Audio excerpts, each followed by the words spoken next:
Vous écoutez RTL. 11h04 à la bonne heure, l'équipe est prête. Bonjour Stéphane Bern. Ah oui, on est prête et en forme. On est dans les starting blocks là, hein, c'est comme un Royal Bowl. Ouais. La dernière minute. Oui, c'est la dernière minute. Et la boule royale, ça nous a fait rire. Forcément lui qui va Merci gagner. Bénédicte de Tassard. On vous retrouve à midi naturellement pour un nouveau point sur l'actualité. Mais nous sommes avec nos invités. Alors, Éric Orsena de l'Académie française. Qui publie avec Noël Corbin Voyage au pays des bibliothèques chez Stock, on va en parler. Et puis Corneille pour son grand retour. C'est sympa quand vous venez nous voir parce qu'on aime un album. Et je crois que vous vous êtes découvert là avec Éric Orsena. Ah oui, moi je savais déjà qui il était, mais on s'est découvert. Là, ça fait 5 minutes, il papote, mais ça y est. On n'arrête pas de papoter. Ouais. Comme si vous étiez les meilleurs amis du monde. Pas besoin de partir en vacances au Club Med. Oui, on a des projets, vous allez voir. Des projets, on va en parler. Ça va y aller. Avec nous ce matin, eh bien, puisque je sais que vous êtes un défenseur des arbres. Oui. Vous avez écrit beaucoup de choses sur les arbres. Présidé même. Eh bien, moi j'écoute tout ce que dit. Il m'a dit d'aller à Rochefort, je suis allé à Rochefort. Il m'a dit de défendre les arbres, je défends les arbres. Elle descend de l'arbre. C'est Marie-Odile Merniac. Et c'est les arbres généalogiques. C'est pareil. Et d'ailleurs, elle organise ou elle participe au salon de la généalogie, le 15 mars. 14, 15, 16 à la mairie de Paris, dans le 15e. Et de l'acrobranche aussi, plutôt. Paris 15. De l'acrobranche. C'est bien. J'espère que vous allez vous retenir aux branches. Vous, c'est Éric Dussart. Bonjour à tous. Oui, on a les oreilles qui vont saigner, évidemment. Le livre, on parlera de ceux qui ne savent pas. C'est un livre qu'ils ne connaissent pas, les bibliothèques. Il y en a beaucoup à la télévision. Et puis, Patrice Carmouze est avec nous pour le Pop Quiz. Avec en jeu, un très beau séjour au Dolce Frégate Provence, sur les hauteurs de Bandol. C'est un très beau cadeau qu'on vous offre pour un week-end. Il y a piscine, sauna, golf, il y a toutes les possibilités. Allez voir sur dolcefrégate.fr. Pour ça, vous appelez au 3210, 50 centimes l'appel, ou par SMS 74 900 avec le code bonheur en majuscule, 75 centimes le SMS. Et puis, Corneille, je vous l'ai dit, est là, il va chanter en live, c'est l'événement. Ce matin, il va chanter le titre... Tout le monde. Voilà, oui, tout le monde. De l'album Parce qu'on aime. Je voulais dire aussi, il y a grâce à l'association Petit Prince que j'aime bien soutenir, il y a Jonathan qui est là, il nous vient de Remiremont. Et vous savez, Remiremont, on en a parlé hier avec Goya. Et il m'a confirmé que le carnaval vénitien était très important à Remiremont, donc il faut aller dans les Vosges. C'est the place to be, la place où il faut être, l'endroit où il faut être. Je vais à Remiremont, évidemment, tout le monde va à Remiremont. Alors, vous publiez Voyage, à partir de maintenant, vos voyages au pays des bibliothèques, livre tiré du rapport rédigé avec Noël Corbin et que vous avez remis au président de la République. On va en reparler, mais est-ce qu'aujourd'hui, à l'heure d'Amazon et puis d'Internet qui donne la possibilité de se procurer très rapidement un livre, même épuisé, ou de le lire en ligne, il y a Gallica, il y a plein de sites. Est-ce qu'on a encore besoin d'autant de bibliothèques publiques ? Mais encore besoin et encore envie. De la même manière qu'on va dans les concerts, c'est que les êtres vivants, ils aiment bien être entre eux et pas seulement avoir des faux amis. Sauf qu'on peut faire du bruit dans les concerts et dans les bibliothèques, on vous dit... Oui, non, parce que il faut savoir que il y a 27 millions de Français chaque année qui poussent la porte d'une bibliothèque et d'une bibliothèque. Les chiffres sont 27 millions, c'est fou. Et que depuis 2005, ça a augmenté de 40%. Ah oui. C'est-à-dire qu'au moment donné où il y avait l'invasion du numérique, comme on disait, des réseaux dits sociaux, il faudrait voir si c'est social ou non, et donc ces réseaux comme ça, les gens aiment là. Et alors ce qui est très intéressant dans ces bibliothèques ou médiathèques, c'est que c'est pas seulement des lieux de livres, puisque la moitié des gens ne viennent pas pour les livres, mais pour autre chose, c'est-à-dire pour des jeux, pour apprendre des langues, pour accueillir des immigrés, pour avoir des lieux d'associations sportives, etc. Donc c'est des lieux de vie, et pas seulement les lieux de livres. Et le livre, ça sert à une seule chose, à agrandir la vie. C'est pas le livre en tant que tel. Moi, ce qui m'intéresse, c'est la vie. C'est pas le livre. Le livre est un moyen. Vous n'avez jamais sacralisé les livres, non. Les transformer en obsède de jamais. Livres sacrés. Non, au contraire, c'est la vie l'important. C'est la vie, ça se partage. J'ai une chance immense. Je suis ambassadeur de Pasteur. Ambassadeur de Pasteur, ça veut dire quoi ? C'est faire comprendre ce qu'ils font. Oui.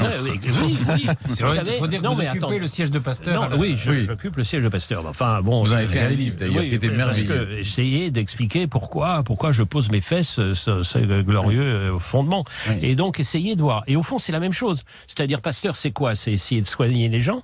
Et une médiathèque, une bibliothèque, ou la culture de manière générale, c'est agrandir la vie.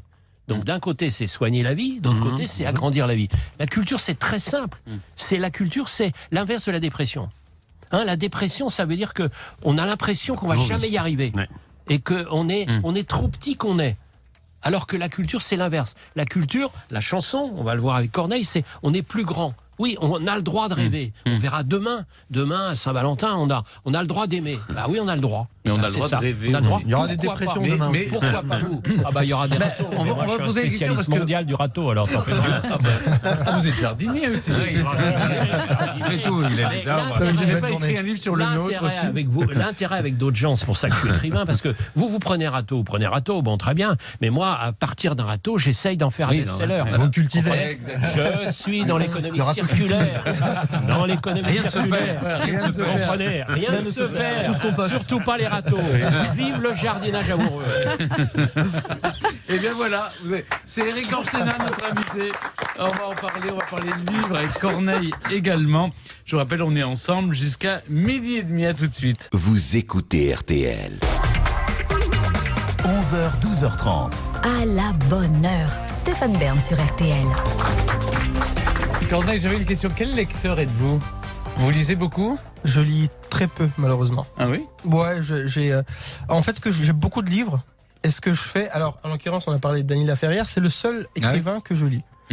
Mais j'ai beaucoup de livres et j'aime l'idée de pouvoir dire dans une conversation que je viens de lire Kafka alors que j'en ai juste lu les 2 premières pages.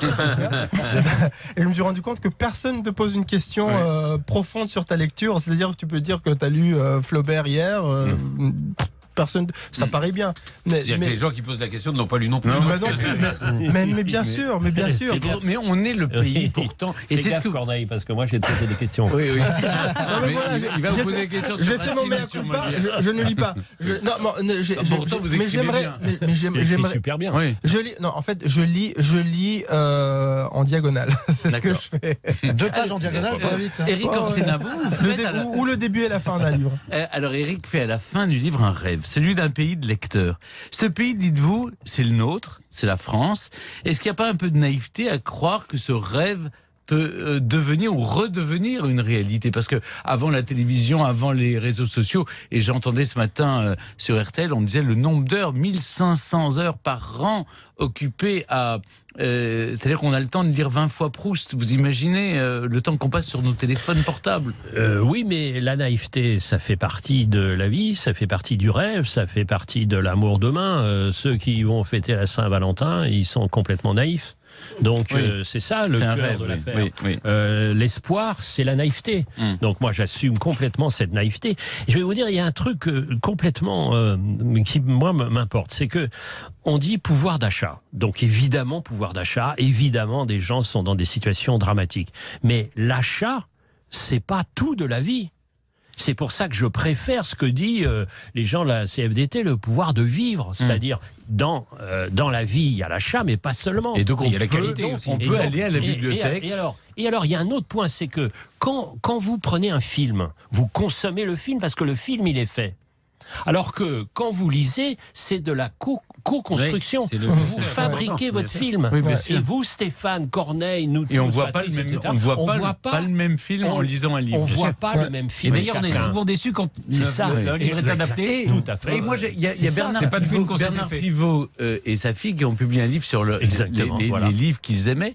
Il y a une chose qui m'a frappé. Il dit qu'au fond, nous, on n'a qu'une vie. Oui. Mais quand on lit des livres, on en a 25, on en a 30, on en a 50. Mais c'est pour ça. Je deviens Julien Sorel, je deviens... Mais c'est pour ça que moi, si je suis écrivain pour une raison extrêmement simple, comme je demandais des histoires à ma mère, mon père, ils étaient très gentils, ils me racontaient tout le temps, mais je me suis dit, ça va pas suffire.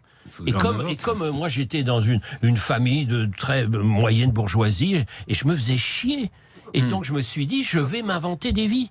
Donc je n'arrête pas de m'inventer des vies. Et vous n'avez pas vu, en dépit de mon physique élancé et sensuel, mais je ne suis pas forcément une femme malienne. Et ben j'ai fait un roman où je suis une femme malienne. Mais oui, et alors, je suis La Fontaine. Et vous êtes tout, et le nôtre, et vous êtes tous les gens que vous rêvez d'être. Au sens strict, le nôtre, c'est-à-dire je suis nous. Oui. Alors, vous, dans votre voyage au pays des bibliothèques, c'est publié chez Stock, je le dis, livre tiré du rapport que vous avez remis au gouvernement, qui vous l'avez commandé. Les chiffres sont quand même impressionnants.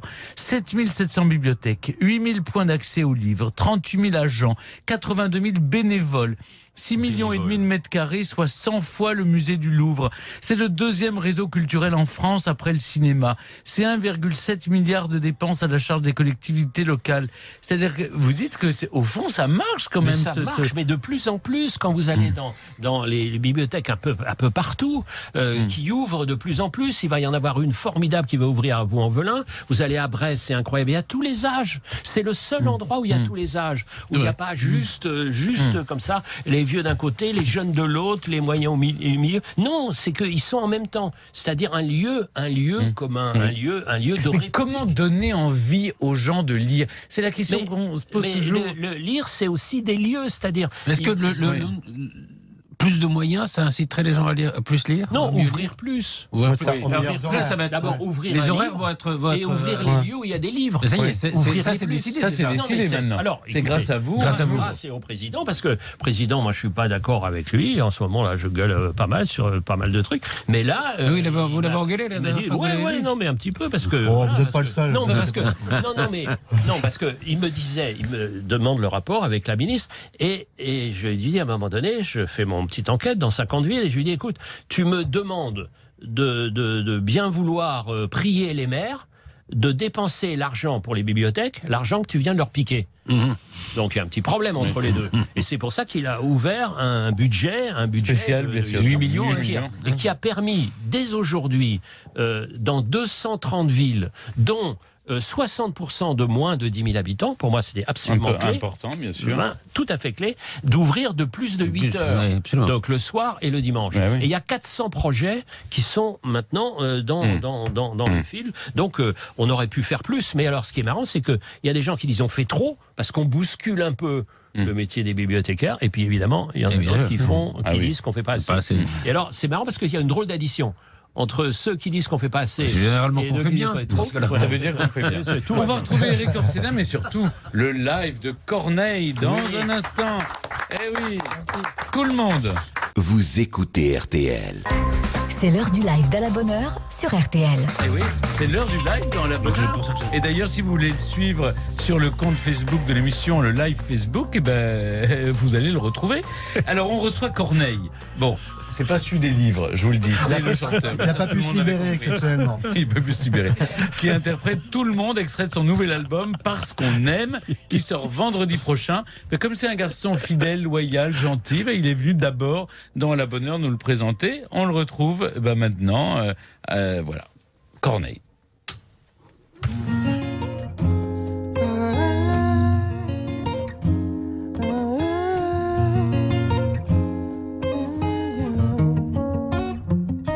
Je ne suis qu'un homme, donc j'ai la phobie de l'ombre.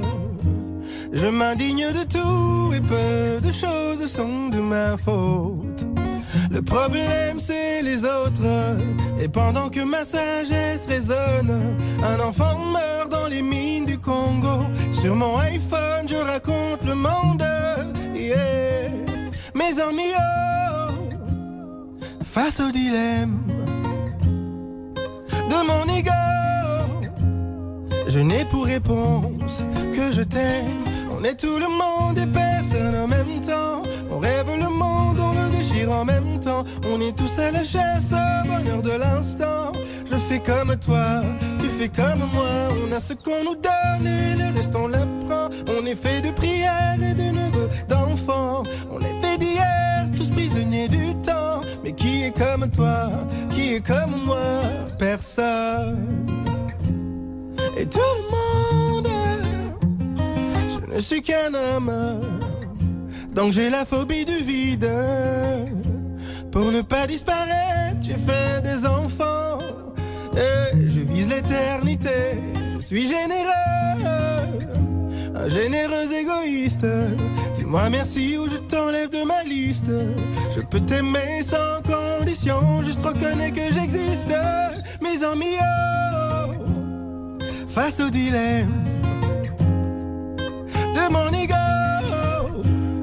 je n'ai pour réponse que je t'aime. On est tout le monde et personne en même temps. On rêve le monde, on le déchire en même temps. On a tous à la personne, bonheur de l'instant. Je fais comme toi, tu fais comme moi. On a ce qu'on nous donne et le reste on l'apprend. On est fait de prières et de neveux d'enfants. On est fait d'hier, tous prisonniers du temps. Mais qui est comme toi, qui est comme moi? Personne. Qui suis-je pour juger? Qui suis-je pour juger? Qui suis-je pour juger? On a tous un père qui n'est pas vraiment là, ou encore une mère qui ne nous comprend pas. On a tous eu un amour qui n'est pas vraiment ça. Oh, on s'est tous levés un jour, tout l'espoir en bas. On est tous à genoux sous les mêmes rois. On cherche le même Dieu qu'on ne trouve pas. Oh, oh, qui suis-je pour juger? On est tout le monde et personne en même temps. On rêve le monde, on le déchire en même temps. On est tous à la chasse au bonheur de l'instant. Je fais comme toi, tu fais comme moi. On a ce qu'on nous donne et le reste on l'apprend. On est fait de prières et de neveux d'enfants. On est fait d'hier, tous prisonniers du temps. Mais qui est comme toi, qui est comme moi? Personne. Bravo. Merci. Corneille, avec ce nouvel album. Eh oui, parce qu'on aime. Alors, Hubert Tremblay à la guitare. Si vous voulez. Hubert Tremblay, mais c'est du Québec. Ah ouais, bah ouais. Tremblay, c'est comme Montréal, ouais. Montréal, mais oui. Mais vous l'avez pas entendu parler, Hubert, parce qu'il a l'accent vraiment. Vrai Mais il y a un peu l'accent quand il joue à la guitare aussi.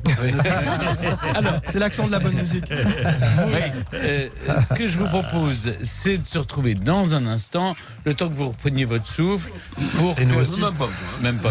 Nous surtout. Mais moi, ça m'arrange parce qu'il y a une pause. Et on marque une pause, on retrouve Corneille et Eric Orsena. Vous écoutez RTL.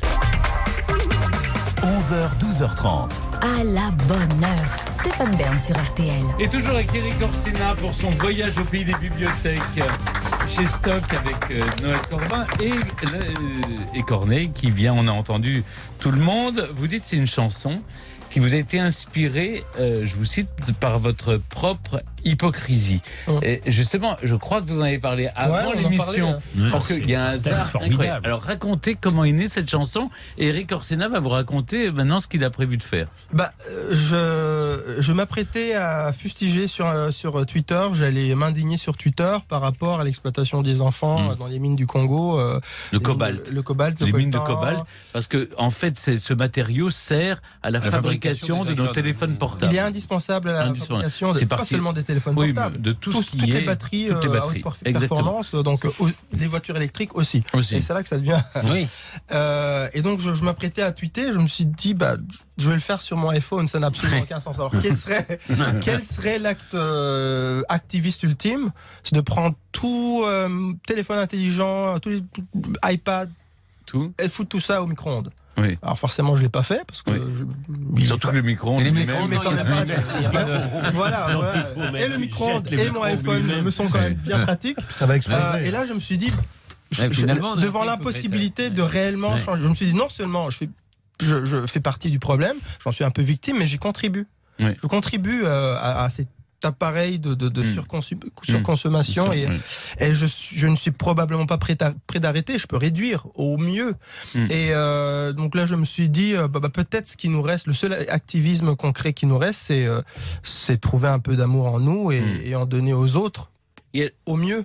Et ce qui est incroyable, c'est que ça fait écho à une préoccupation que vous avez, Eric Orsena. Parce qu'il se trouve que moi, je suis écrivain, mais je suis surtout prof de matières premières depuis toujours. Ça m'a toujours passionné. Parce que les matières premières, vous avez écrit beaucoup de livres sur le riz, sur le coton, sur l'uranium, sur des choses comme ça. Je suis économiste. Et donc, c'est frappant. Et en plus, j'ai été exactement dans ces pays-là, c'est-à-dire à la frontière de la République dite démocratique, dite République dite démocratique du Congo, qui est ni l'une ni l'autre, c'est-à-dire RDC, et donc juste à la frontière de Rwanda, où se trouve, comme on dit, c'est un scandale géologique, parce qu'il y a une sorte de richesse inouïe, et on travaille dans des conditions absolument épouvantables. Donc, il fait une chanson, et moi, je vais faire un roman exactement sur ce thème, sur la malédiction des matières premières. Ouais, ça, c'est la première chose qui m'a frappé. Mais là, ce qui m'a frappé aussi, c'est sa capacité. C'est pour ça que j'aime tellement les grandes chansons, c'est qu'en 3 minutes, il raconte le monde. Le monde, il a cette phrase formidable. La conclusion de tout ça, qui est quand même notre situation actuelle, on est tout le monde avec les réseaux dits sociaux encore, et personne. Oui. On n'a jamais été aussi seul et jamais été aussi connecté. Et c'est ce qu'il raconte. Et on est connecté grâce à quoi ? Grâce à cette matière merveilleuse et totalement merdique et meurtrière. Mais alors, ce qui nous sauve, c'est l'amour. Il y a la chanson Mona Lisa. Il y a au fond, c'est le thème du disque. C'est le thème de l'album. Le thème du disque, c'est l'amour qui c'est l'amour, le couple, c'est ça qui peut le Bora Bora, parce que vous êtes allé à Bora Bora. Oui, c'était notre lune de miel. En fait, j'ai écrit tout l'album. Tout l'album a été écrit avec mon épouse Sophia. Oui. Et oui, Bora Bora, c'est une chanson. Le thème principal de l'album, c'est l'amour. C'est l'amour et l'amour qui dure. Et alors, ce qui est formidable, c'est que on passe de moments d'exception comme Bora Bora, le voyage de noces, à des choses de la vie quotidienne. Et vous arrivez, un truc qu'on a tous, nous, pauvres humains, un peu de mal à faire, c'est de faire en sorte que ça dure, c'est-à-dire de faire en sorte que les moments exceptionnels se prolongent dans la vie quotidienne avec le train-train. C'est le vrai thème de de Valentin demain. C'est le vrai thème. C'est pour ça que l'album sort le 15 et non le 14, où on veut voir si le rencard peut être plus qu'un rencard et durer plus que 24 heures. C'est un petit peu ça. Mais oui, mais dans cette chanson Bora Bora, c'est notamment, on parle de ça, on parle de l'amour qui dure, mais qui change de forme aussi. Il faut l'accepter. Il faut l'accepter. C'est plus toujours la passion. Ça devient de la tendresse. De la tendresse, un partage à tous les niveaux. Et ce que vous faites avec votre épouse, puisque c'est vraiment une collaboration. Parce qu'on s'est rendu compte que dans la chanson populaire, on parle de l'amour idyllique ou de l'amour qui écorché, qui n'est plus. Alors il y a l'amour du quotidien. Passe-moi le sel. Vous allez voir l'amour du quotidien. On ne parle pas de vaisselle dans l'album, mais bon, on peut s'imaginer. Il a une chanson qui s'appelle Passe-moi le sel. Et une autre fait la vaisselle qui est très jolie. Il est le 3 avril prochain à l'Alhambra, je le dis, c'est la date que vous nous donnez. Et samedi dans le grand studio RTL avec notre ami Eric Jean-Jean. Oui, depuis 15 ans. À chaque fois que j'ai un projet, je viens le voir. Mais vous avez raison. Il faut être fidèle et fidèle comme vous oui. Voilà, Corneille, vous restez avec nous. On va retrouver Eric Orsena également dans un instant. Et Marie-Odile Merniac, qui elle descend le temps de descendre de l'arbre. Elle sera là dans un instant. On a appelé les pompiers pour pas besoin. RTL, Stéphane Bern, à la bonne heure. Vous écoutez RTL. RTL, à la bonne heure. Marie-Odile descend de l'arbre. Alors Marie-Odile, c'est à vous. Vous allez traiter de quelle généalogie ? Eric Orsena, Corneille. Un petit peu les deux, parce qu'il y a une coïncidence surprenante, vous allez voir. Déjà, là, dans votre chanson, vous avez dit « on est fait d'hier, je ne veux pas disparaître, je fais des enfants ». Ça, c'est déjà une définition de la généalogie. Ouais, c'est vrai. Et puis la généalogie, elle est aussi fille de l'histoire et du roman. Parce qu'on on s'appuie sur des archives et puis il y a des romans familiaux et comme en plus j'ai un pseudonyme. Oui. Voilà. Là. Alors, Zut, elle a bossé sur votre nom. Non. Tout le monde connaît Arnaud. Orsena, effectivement, tout est roman. Orsena, c'est votre nom de plume, c'est le nom d'une ville mythique, celle de Julien Gracq. Oui. Mais votre premier nom, votre nom de naissance, Arnoux, c'est aussi un nom de contes et légendes. Enfin, vous avez été biberonné aux contes et légendes et aux histoires, mais Arnoux, c'est l'aigle et le loup. C'est tout à fait moi. 2 animaux mythologiques. C'est d'ailleurs ce qu'on peut dire pour dire demain, pour la Saint-Valentin, je suis un aigle et un loup. Et un loup qui voilà. Ce qui est rare à l'Académie française, d'être à la fois aigle et loup. D'ailleurs, c'est rare. Ils sont plus proches de la marmotte. Parce que c'était sur votre épée. Je ne vais pas faire de la publicité, mais enfin, contactez-moi, vous allez être surpris. Alors, la généalogie, vous l'évoquez un peu dans un de vos romans, dans L'origine de nos amours, où votre père, vous racontez que votre père remonte son ascendance cubaine. Oui. Et donc, il y a l'aspect archive, avec des documents d'archives qui remontent jusqu'à Cuba. Et puis, il y a cette histoire qu'il vous transmet sur la raideur dans la nuque, que vous avez tous de père en fils. Oui. Ah oui. Et dont ça la solution... ça. Oui, tu sais pourquoi? Non. Mais c'est pourquoi? Parce que je vous laisse l'expliquer. Alors, c'est que... Non, mais elle est pas kinée, hein. Non, c'est pas ce qu'elle fait. Non, mais mon père était assez obsédé. C'est-à-dire que, je me souviens, mon père, il avait 86 ans et il voit passer une jolie dame. Et il était... il y a eu une grande dégradation génétique dans la famille. Il était vraiment super beau. Et donc, il voit une femme passer et il lui sourit. 86 ans, et elle voit cet homme vieux qui lui sourit, et elle lui rend le sourire. Et mon père dit « Ah, si j'avais encore 80 ans !» Et il n'arrêtait pas, comme à Roland Garros, de regarder les meufs qui passaient. Et donc, raideur dans la nuque. Ah oui, c'est ça. Pourtant, elle est très mobile, du coup. Tu vois, oui, exactement. Et comme ça, il était complètement fasciné. Fasciné. Donc, c'était un cavaleur formidable. Et donc, il regardait. Et donc, alors, j'invente que c'est un syndrome familial, que c'est revenu à Cuba, et parce que c'est vrai qu'on est cubain. En fait, tout le 19e siècle, on est cubain. Du côté de mon père, on est cubain. Donc ça, j'ai trouvé ça, c'était merveilleux, parce qu'au fond, je savais pas cette ascendance-là. Je choisis un pseudonyme. Et finalement, la vie se charge de ressembler au pseudonyme. Ouais, d'être rattrapé. Et sinon, vous avez un mot sur Corneille? Oui, alors côté maternel, effectivement, vous avez 2 arrière-grands-pères qui sont assez fantastiques. Vous avez un arrière-grand-père, Maurice Defosse, qui était directeur des wagons-lits. Donc là, ça fait déjà rêver. Il était directeur des wagons-lits. Des wagons-lits. Tu vois, on va vers des pays. Invitation au voyage, peut-être. C'était pas un fou de boulot. Non. Le patron des wagons-lits. Et il descendait c'est très littéraire. Et il descendait de plusieurs générations de banquiers. Ça fait moins rêver, mais ils avaient au moins le sens de l'humour parce qu'ils ont été prénommés fortunés sur plusieurs générations. Banquiers ruinés parce qu'ils étaient banquiers des vignerons dans toute la vallée de la Loire. Et il y a eu phylloxéra. Boum, terminé.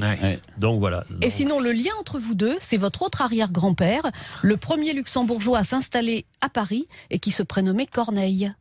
Ah, alors il est né en 1848 à Bouled, c'est tout au nord du Grand-Duché du Luxembourg. À quelle heure, s'il vous plaît? Je n'ai pas. À Bourscheid. C'est pas pour moi. C'est Bourscheid, non? Ça s'écrit Bouled. À Bouled.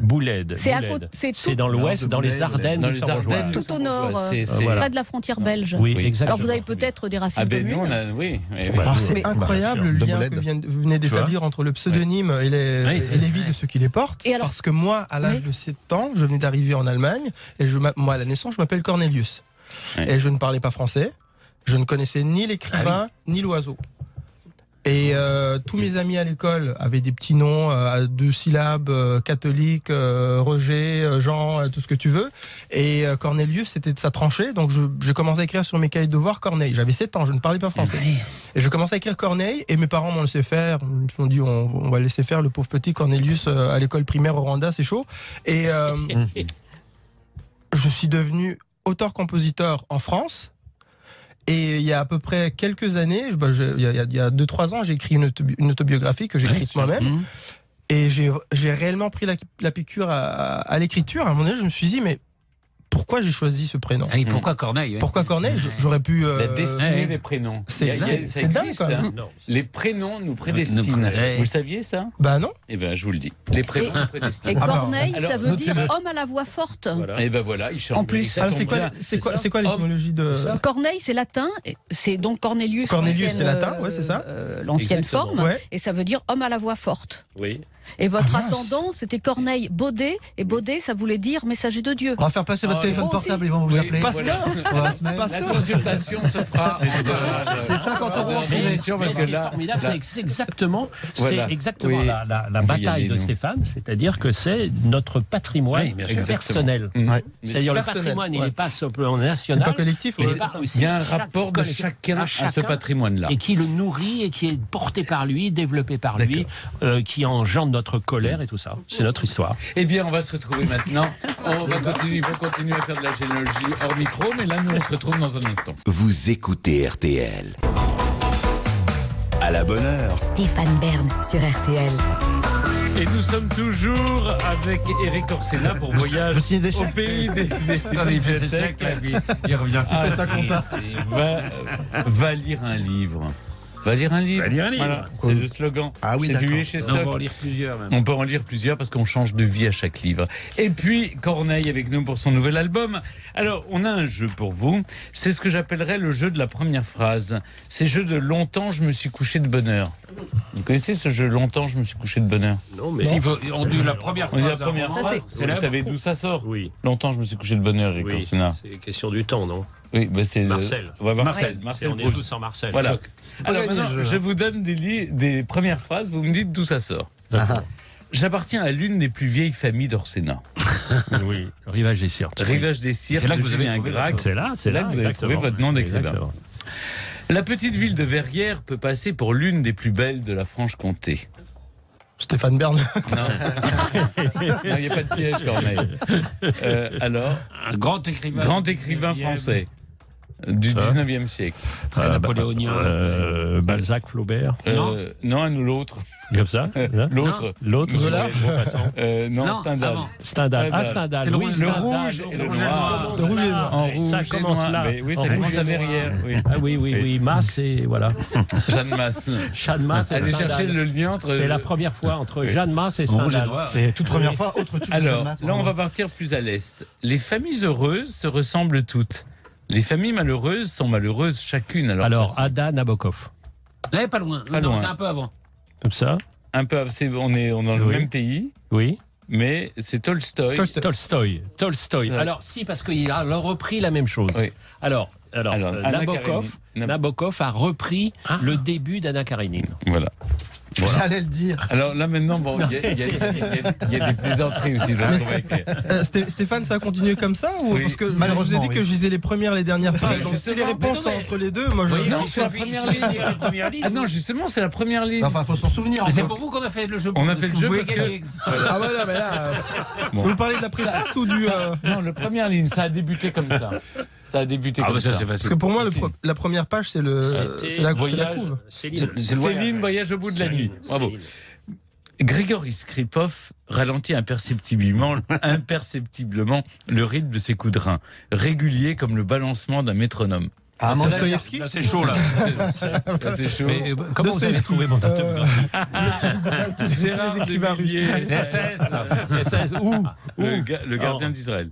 Ah, le gardien d'Israël. C'est un très beau guide Ah bah, alors, géographique. général, Ça commençait très toujours bien par un coup de documenté. rein. Et tout ça. Exactement. Alors, Il connaît tous les Et hôtels, avec tous les une trucs. partenaire pantelante. Oui, absolument. Et pantelante. J'écris de chez les moches, pour les moches, les vieilles, les camionneuses, les frigides, les mal baisés, les imbaisables, les hystériques, les tarés, toutes les exclues du grand marché de la bonne meuf. Femme française récente. Non, c'est Christina Cordula. Non, Reine du shopping. Non, grand écrivain français. Bon écrivain. Oui, Christina écrivain. Angot. Qui fait partie de l'Académie de Pas loin. Goncourt, me Despentes. semble-t-il. Oui. Despentes, Ah, oui. Virginie Despentes. Bonne réponse de... On n'a pas le buzz. On n'a pas le buzz. Oui. On n'a pas le buzzer. On n'a pas le buzzer. Et puis c'est fini. C'est fini. Ah oui. Ça commence par c'est fini. Ah, ça, c'est très fort, ça. Ouais. Quelle bonne idée. Romain Gary, la promesse de Un l'aube. loup. Ah, c'est fini. C'est magnifique. Ça, c'est vraiment bien. Mais c'est l'enfance qui est finie. là. C'est pas mal, hein, C'est fini. C'est l'enfance qui est finie. Et le plus beau roman d'amour, je crois que ça commence un peu comme ça, c'est Aurélien. La première fois qu'il vit Bérénice, Bérénice, il la oui. trouve à l'aide. Ouais. C'est Aragon. un début, comme Oui, ça, Aragon. Aragon. Mais C'est un justement, formidable les plus beaux roman. livres, C'est magnifique, ça. magnifique. Ah, ça, c'est commence le comme plus ça. beau livre Et d'amour. ça, C'est un Vous- vie d'amour. C'est Exceptionnel. le livre que vous recommandez. Le premier, si par exemple, on a peut-être des auditeurs qui n'aiment pas On lire. va à la bibliothèque. Pardon. On va à la bibliothèque. Quel livre on Ok, prend voilà, je vais à la bibliothèque. Ouais. Quel livre je demande? Écoutez, peut-être Le vieil homme et la mer. Oui, peut-être Le vieil homme et la mer. Oui. Peut-être Aurélien, une grande histoire d'amour comme ça. Peut-être une histoire très magique d'un auteur mexicain qui s'appelle Juan Rulfo et qui va dans un univers qui s'appelle Pedro Páramo. Il se retrouve dans des endroits comme ça. Ça peut être, je sais pas, la métamorphose de Kafka où il se retrouve un insecte. Ça peut être, c'est infini. C'est infini. En fait, il faut. Et puis, je pense que quand on va dans la bibliothèque, il faut regarder les titres. Faut les toucher, faut avoir un contact, retrouver le contact charnel avec les livres. Et après, c'est les écrivains, faut trouver son écrivain. Moi, j'ai trouvé mon écrivain très très tard. Oui. L'écrivain qui m'a réellement donné envie de... Ça a été Dany Laferrière. Dany, juste en face, ça c'est bon. Très bien. Eh bien, on va se retrouver dans un instant pour la suite de la bonne heure. Ça va être avec vous. Oui, alors je crains une petite dépressurisation au niveau de la cabine. Donc, si vous voulez, il y a des masques à oxygène qui vont tomber. On a le vous choix. Vous équipez. Moi, on peut mettre ou le masque ou le gilet. Le gilet, vous irez si bien. Très bien, je le porte. À tout de suite. Vous écoutez RTL. À la bonne heure, Éric Dussard met la télé sur écoute. Alors Éric, on commence avec ceux qui ne connaissent pas les bibliothèques. Et oui, ce sont évidemment les anges d'énergie 12, je vous avais prévenu. D'ailleurs, c'est pour ça, je ne comprends toujours pas pourquoi la production se ruine à leur payer un voyage à l'étranger, alors que pour les dépayser, il suffirait de les envoyer dans une bibliothèque. Hein, je peux vous dire que pour eux, ce serait vraiment rendez-vous en terre inconnue. Mais bon, il faut reconnaître qu'ils ont d'autres talents. Par exemple, cette candidate sait très bien lire les lignes de la main. Donne ta main. Ouais, je fais les lignes, là, le truc de ligne. Ça veut dire très longue vie. Ok. Là, on va avoir une cuisiniste. Et on va avoir un mec qui tombe au sable. Parce qu'on va vivre sur une île. Un mec qui tourne le sable. C'est vrai que ça pousse à une vitesse, le sable. Un mec qui tourne le sable. Ouais. C'est marrant. Cuisiniste. Et le tondiste, du coup. Hein, et il tourne le sable. Ça me rappelle le sommet de mon crâne, ça. Mais surtout, quand on tourne le sable, on doit quand même s'ensabler. Hein. C'est-à-dire qu'on doit faire du surplace quand même. Des oreilles. Alors, le sable à tondre, ce n'est pas la seule révélation faite par ces anges de la télé-réalité. Non. Vu qu'ils sont en vacances au Maroc, eh bien, figurez-vous qu'ils nous ont appris plein d'autres choses sur le sable, le désert, tout ça. Aujourd'hui, on va dans le désert. Je suis vraiment très content. Il y aura la mer. À Marrakech, il n'y a pas la mer. À la savane, je crois qu'il y a des oasis. Une oasis, c'est comme une grande piscine chauffante pour les animaux. Ah oui. Et en gros, on peut s'installer à l'intérieur, on peut laver son linge. Enfin, c'est une grande piscine, quoi. Lisseur, de toute façon, il n'y a pas de prise dans les savanes, donc ça sert à rien. Si, il y a des prises. Il y a des prises où? Quand ils tournent les chameaux, forcément, ils ont besoin d'un truc, donc s'il y a des prises. Oui, elle a raison, c'est vrai que dans le désert, on tourne les chameaux en se branchant sur les prises électriques installées comme chacun le sait, sur les cactus. Hein, c'est quand même un bon moyen. Et alors, il y a aussi un touriste de chameau. Non, mais c'est malin d'ailleurs d'avoir installé ces prises sur les cactus, parce qu'avant, ils devaient voyager avec une rallonge pour la tourneuse à chameau. Et ça, c'était pas évident, il fallait du calme quand même. Hein. Le chameau qui, rappelons-le. Ça, c'est une pub pour le voyage au Maroc. Ah, vraiment. Le chameau, Stéphane, rappelons-le, qui est une espèce qui parle mieux français qu'eux. Hein. On s'amuse, on pense à rien, on oublie toutes les histoires et je me sens un petit peu plus mieux que les autres jours. Mais voilà, ça nous permet de nous retrouver à deux et de enfin pouvoir un petit peu plus ample faire connaissance. Dans l'autre sens, tu as les bons mots, mais pas dans le bon ordre. Hein, c'est un bon début, on dirait au moins elle a les bons éléments pour faire une phrase correcte, il faut juste tout réassembler pour l'ordre. Allez, vous voulez une émission où on parle un peu plus mieux français? Bien, voici les reines du shopping sur M6, avec une candidate totalement sous le charme d'une petite robe échancrée. Qu'est-ce qui vous plaît dans cette robe, Thaïs? Le décolleté est très très chouette, j'adore ce décolleté. Elle a aussi une très belle enchucrure. Une enchucrure. Enchucrure, c'est la partie enchucrée de la robe. Enchucrure. Elles sont plutôt enchucrures. Elles sont plutôt enchucrées au niveau français. Hein. Enchucrure. Comme quoi, il suffit pas de lire les. Il suffit pas de lire les étiquettes des vêtements. Hein, il faut lire des livres. Hein. Les étiquettes des vêtements, c'est pas assez. Non mais, enfin bon, bref. On peut aussi se faire lire des livres par la télé. Exactement. Et ce, grâce à Un voyage au bout de la nuit. Vous connaissez cette émission? Ça existe encore? Ouais, ça existe encore. Alors, c'est diffusé tard le soir, voire très tôt le matin sur la chaîne C8. Et un comédien ou une comédienne nous lit un grand classique de la littérature comme ça, face caméra. Enfin, quand ils ne s'endorment pas à l'antenne, ou encore quand ils ne perdent pas la page du livre en pleine émission. En compter les chances de devenir... Oups, c'est terrible ce que je viens de faire. J'ai fermé le livre. Donc il faut que je retrouve ma page. Quelle page j'en étais, moi? Où en étions-nous? Je suis désolé, c'est terrible, je sais pas du tout à quelle page j'en suis. Je sais pas si en régie on peut m'aider, mais ils ont aucun moyen de savoir non plus. J'ai fermé le livre. Dites aussi à la pucelle que le sénéchal, qu'elle se grossier caissier, Yvonnet entre et elle s'endort au roi sa coupe rapporte 10 ans. Mais ils sont en direct. Il s'était endormi en pleine émission. Mais c'est pas du direct. Eh ben non, mais ils l'ont laissé pour autant. Parce que je pense que même les mecs qui montent l'émission s'endorment, vous voyez, au montage. Preuve que la lecture, il n'y a rien de mieux pour trouver le sommeil. Ça aussi, c'est une autre des vertus de cette lecture. Alors ça, vous voyez, ça ne serait jamais arrivé dans Apostrophe de Bernard Pivot. Chez lui, la littérature était tout sauf soporifique. Et surtout ce fameux soir où il avait reçu l'écrivain Charles Bukowski. Vous vous souvenez tous de ce grand moment de télé face à Bernard Pivot, Mister Poivreau, Bukowski ivre-mort et un homme ivre, lui, de colère, François Cavana, le fondateur d'Harakiri. Mais je peux faire des dispensaires et être au contact des gens que j'aime et qui viennent m'exposer leurs problèmes. Vous avez une action internationale, par exemple, de Piouche, vous êtes occupé de... Bukowski, ta gueule, tu nous insultes. Voilà. Moi, je voudrais dire quelque chose de te faire dire et je peux pas. J'attends trop et tu me le donnes pas. Allez, bon, alors, bien. Mais, Antoine Artaud, j'ai lu ses lettres. Oh, Bukowski, shut up. Bukowski, je vais te foutre mon poing dans la gueule. C'était très chaud quand même. Mais c'est la preuve qu'on peut être à la fois moralisateur et provocateur. C'est l'interprète qui me fait rire. Il était venu Bukowski, de bouteille en plateau, je crois, Bukowski. Et il a même fini par sortir un couteau en coulisses, apparemment, pour rire, dira-t-il plus tard. C'est vrai que c'est très rigolo. Aujourd'hui, ça ne passerait plus comme ça. Et on termine avec le Burger Quiz. Oui, nouveau numéro du jeu ce soir sur TMC.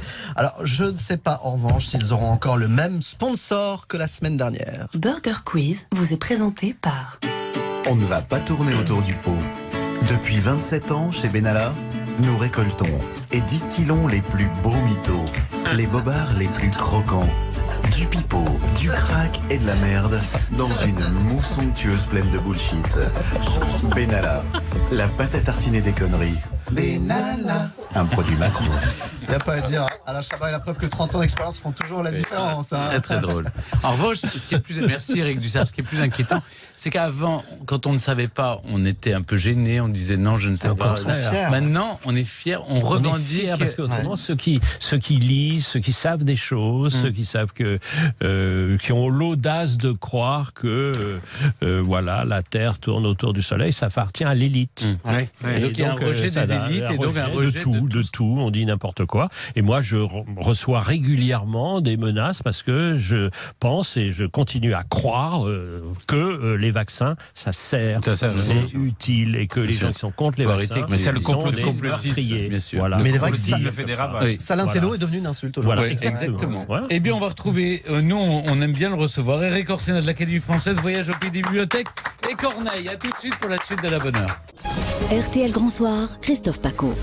Pas pris le temps de vous intéresser aux dernières infos du jour, alors rendez-vous ce soir 22h pour RTL Grand Soir. Plus que jamais, vous êtes bien sur la première radio de France. RTL Grand Soir, avec Christophe Paco, c'est tous les soirs à partir de 22h. Merci Bénédicte Tassard, merci Pascal Pro. On retrouve tout de suite nos invités. Eric Orsena pour Voyage au pays des bibliothèques chez Stock et Corneille pour son nouvel album qui sera, je l'ai dit, le 3 avril à l'Alhambra et puis samedi chez Eric Jean-Jean dans le Grand Studio. Parce qu'on aime, et parce qu'on aime, c'est vrai que c'est la Saint-Valentin demain, donc c'est bien de s'aimer, mais il ne faut pas attendre le jour de la Saint-Valentin. C'est bien de s'aimer. Un jour par an. C'est bien de s'aimer parce que c'est un rappel. Non, je viens de dire le contraire, Patrice. Je dis qu'il ne faut pas attendre la Saint-Valentin. Vous engueulez pas, ne rompez pas la veille de la Saint-Valentin, les deux. Ça va. On s'aime tous les jours. Il faut, en tout cas, on essaye. Oui, il faut s'aimer. Il faut s'aimer. Et l'amour est dans les livres aussi. On apprend l'amour dans les livres. Oui, on apprend, il vaut mieux, oui, parce que... Est-ce que ce sont les livres qui ont fait votre éducation sentimentale? Oui, bien sûr, et on apprend tout le temps. On apprend à la fois en lisant et puis en écrivant. Vous savez, on dit que ce sont les hommes et les femmes qui inventent la littérature, mais c'est la littérature qui invente les hommes et les femmes. C'est ça qui est passionnant dans une vie, c'est s'inventer tout le temps. Pourquoi se dire qu'on est comme ça? On est soi-même. On continue à chercher chez les anciens comme ça, et puis on continue à inventer. Et puis ce qui me fascine, c'est le possible. Là, le livre, c'est le possible. C'est-à-dire, je pourrais être ça, je pourrais être princesse, je pourrais être petit prince, je pourrais être cachalot, je pourrais être médecin chez les pauvres comme... C'est élargir le champ des possibles. C'est élargir le champ des possibles. C'est pour ça que c'est au sens plein politique. Parce que qu'est-ce que c'est la politique au sens le plus noble? C'est l'art du possible. C'est pas la colère. La colère doit déboucher sur quelque chose. Et le quelque chose, c'est justement le possible. Et il y a une autre chose qui est insupportable, c'est le c'est pas pour moi. C'est-à-dire, là, chanson, c'est pas pour moi. La danse classique, c'est pas pour moi. Livre. Le bateau, c'est pas pour moi. Le livre, c'est pas pour moi. Donc moi, j'ai deux choses toutes bêtes, c'est de dire élargissons le champ du possible et tuons cette phrase insupportable et méprisante qui est le c'est pas pour moi. Oui. Et alors, il y a une chose quand même, vous avez rendu ce rapport, qui maintenant devient un livre, mais au fond, vous aviez déjà fricoté un peu avec la politique, puisque vous écriviez discours de François Mitterrand. Mais là, vous auriez pu faire aussi un rapport d'observation, parce que là, vous avez été plongé dans les arcanes de l'administration. En fait, ce livre, c'est en même temps le portrait de la France, puisque on a été avec Noël Corbin, qui est inspecteur général d'Action culturelle, avec qui on a travaillé magnifiquement, et donc on a été dans la France entière, donc dans 50 villes. On a rencontré, et on a rencontré les professionnels qui tiennent vraiment la maison. Les bibliothèques, sont 38 000, mais aussi les bénévoles. Oui, bien sûr, qui font des permanences. Et ça, c'est énorme, 80 000, c'est ça? Oui, exactement. Et entre les professionnels, les bibliothécaires et les bénévoles, il y a ce qu'on appelle les emplois aidés. Ce qui est un mot insupportable de mépris. C'est les emplois aidants. Et on a la même bataille avec le patron du comité olympique, Denis Masseglia, pour essayer de dire, mais soutenez ces emplois aidants, parce que c'est grâce à ces emplois aidants que vous avez un lien entre les professionnels et les bénévoles. Et je dois dire que on a demandé un rendez-vous avec Madame Pénicaud, la ministre du Travail, et on l'attend toujours. Non, elle nous a donné 5 rendez-vous. Et puis elle a annulé 5 fois. Et au 6e, j'en ai eu marre, j'ai dit non. Donc je l'ai dit aujourd'hui. Madame Pénicaud, on est prêt à venir, mais cette fois-ci, n'annulez pas le rendez-vous. Parce que c'est un emploi aidant et pas aidé. Je supporte pas. Elle a tort, franchement, quand on a rendez-vous avec Eric Orsena, quand même. D'abord, vous êtes quand même tout le monde. Franchement, moi, tout le monde vous dit que d'abord il vient. D'abord il vient. Vient au rendez-vous. Moi, je viens, et tout le monde vous dira qu'en dépit d'un physique pas formidable, je gagne à être connu. Exactement. Le loup et l'aigle, on y revient. Ça dit, c'est pas Madame Pénicaud ne sait pas. C'est parce qu'elle perd. Alors, on va retrouver l'humoriste Eric Orsena dans un instant. On va parler de patrimoine. À tout de suite. Vous écoutez RTL.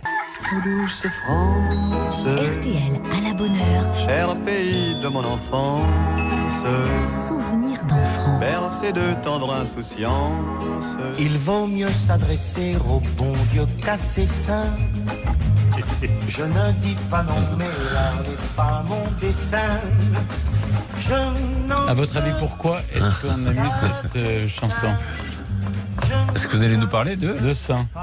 Oui. De Saint? L'île de Saint. Ah, l'île de Saint. Mais oui, vous vous souvenez pas? Quand je vous ai demandé de quoi vous allez me parler, question patrimoine, vous m'avez dit l'île de Saint. Ben oui, non, mais je pensais que vous voyez en moi l'obsédé, alors je suis... Non.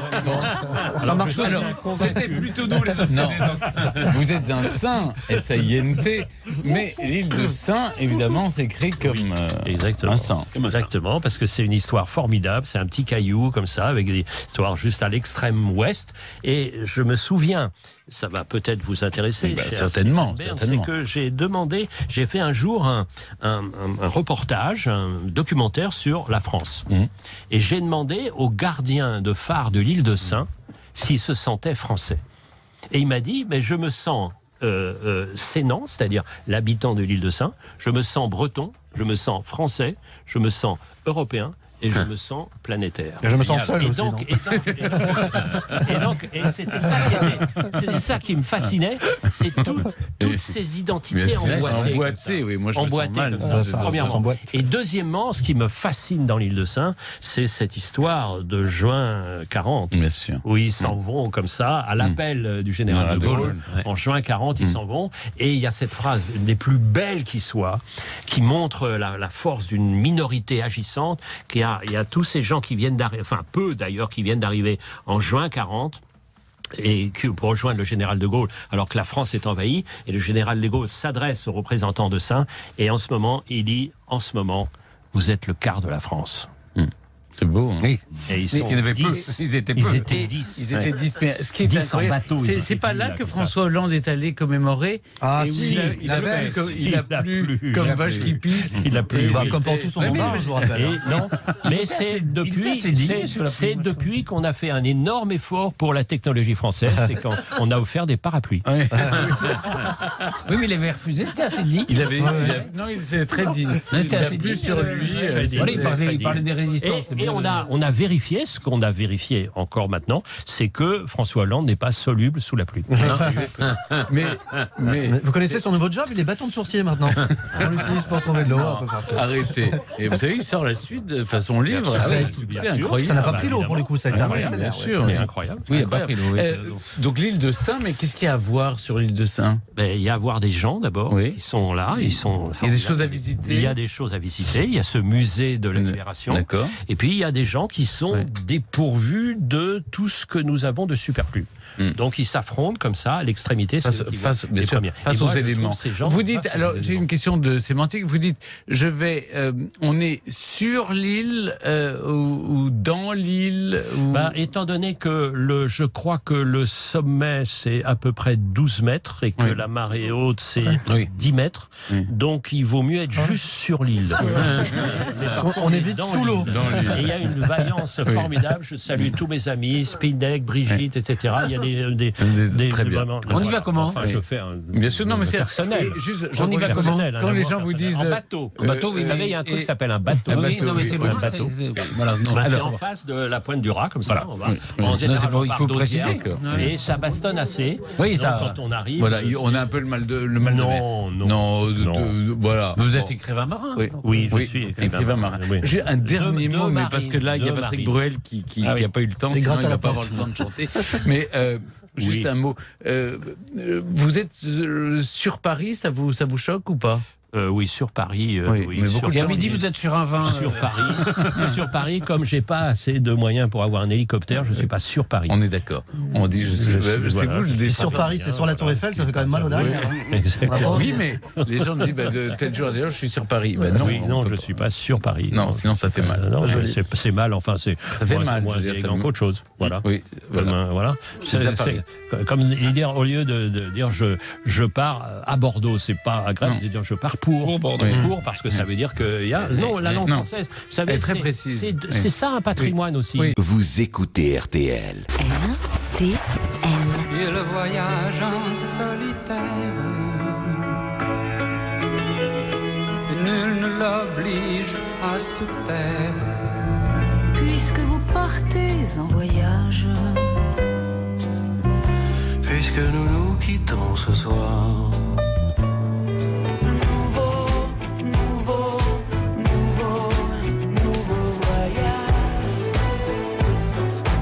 voyage, voyage, loin de l'ennui et le jour. Voyage, et jamais ne reviens. RTL. À la bonne heure, c'est le Pop Quiz. Et voilà, voyage, mais voyage en terre inconnue pour vos amis. Et Eric Dussard, c'est voyage au pays des bibliothèques avec Eric Orsena, c'est son rapport remis au chef de l'État. Alors, vous allez jouer, Corneille et Eric, pour Laetitia, qui est dans l'île-et-Vilaine. En île-et-Vilaine. Bonjour, Laetitia. Bonjour. Un plein de femmes. Comment ça va? Ça va bien, je suis en vacances. Top. Voilà. Eh bien, c'est donc Eric Orsena et Corneille qui vont jouer pour vous faire gagner. Et où l'île-et-Vilaine, c'est vaste, l'île-et-Vilaine? Ah oui, c'est... Alors vous êtes Alors là, je suis en vacances à Saint-Malo, là, aujourd'hui. Saint-Malo. C'est là qu'il y a ça fait rêver, ça fait rêver les écrivains de la marine. Absolument, tout à fait. Il y a toujours les écrivains voyageurs. Les écrivains voyageurs. Ce merveilleux Michel Lebris, qui vient de faire un livre formidable sur la lecture d'ailleurs, et son thème c'est justement plus grand que nous. Oui. Alors moi je vais défendre une charentaise. Pas une pantoufle. Non, mais non, c'est Sophie qui nous appelle de Charente. Bonjour Sophie. Bonjour. Qu'est-ce que vous faites dans la vie? Je travaille dans les vignes. C'est génial. Vous êtes vigneronne? Non, on peut pas dire ça. Ouvrier électrique. Bah oui, mais enfin, oui, c'est bien. C'est bien, Ron. Vous savez, on est très respectueux. Patrice est très intéressé. Voilà. Oui, nous on aime ça. Alors, je vais essayer de défendre vos couleurs, Sophie. Allez, c'est parti. Oui, mais j'ai pas les réponses d'avance, d'habitude. Alors, des personnalités. Je commence par la première. Je suis d'origine hollandaise, fille d'un chapelier qui fit fortune puis faillite. J'ai épousé un officier hollandais que je suivrai en Indonésie, qui me fera 2 enfants. Je divorce, j'en épouse un autre et prends un nom d'artiste qui signifie soleil du jour. Je divorce à nouveau, viens à Paris, me prostitue avant de me produire comme Matari. Oui. Vous avez eu prostitution, bim. Hollandaise prostituée. Si vous ça voulez, vous parle tout ça. C'était pour dire, elle avait même fait l'Olympia comme danseuse javanaise. Elle avait dit, vous m'aurez pour 2 balles. Oui.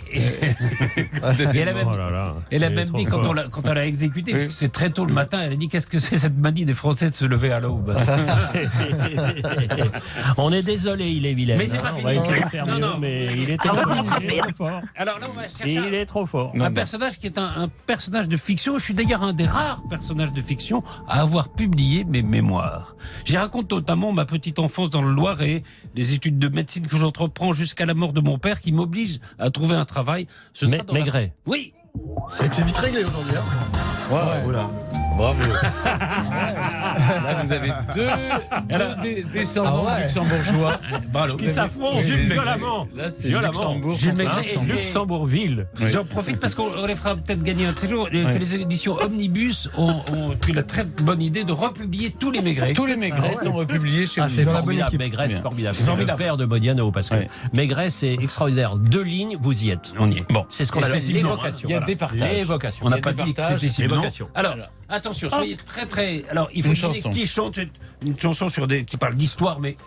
Allez, qui chante? Du plus loin que Barbara. Calmez-vous.